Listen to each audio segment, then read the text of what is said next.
نیاز دینے کا طریقہ یہ ہے کہ ہم تو ویسے پڑھ کے بخشیں گے 19 دفعہ بسم اللہ الرحمن الرحیم اور 7 دفعہ سورہ فاتحہ بآواز. پھر اس کے بعد آپ نے جو فاتحہ دینی ہے، فاتحہ کا طریقہ 19 دفعہ بسم اللہ الرحمن الرحیم، ایک بار سورہ فاتحہ اور 3 دفعہ سورہ اخلاص.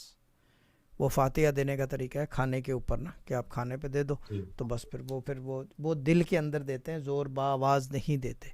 اب بآواز نہ دینے کی وجہ جو ہے کیا ہوگی؟ یہ آپ بتائیں.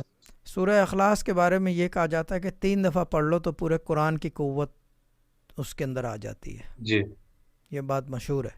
اور آپ جی پورے قرآن کو بآواز نہیں پڑھ سکتے، ہاں کیونکہ اگر غلطی ہو جائے نا، ایک زیر زبر کی بھی ہلکی سی بھی غلطی ہو جائے تو پورے قرآن کی قوت آپ کے اپوزٹ کام کرنا شروع ہو جائے گی، کہ غلطی ہے نا قرآن کی.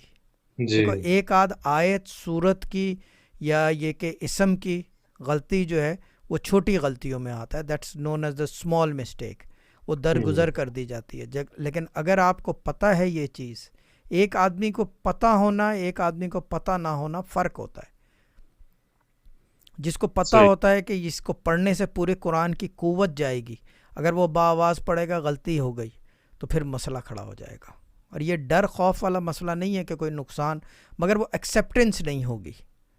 اور ایکسیپٹنس نہ ہونا وہ خود ایک دلیل ہے کہ آپ نے بیسیکلی وقت ہی برباد کیا ہے.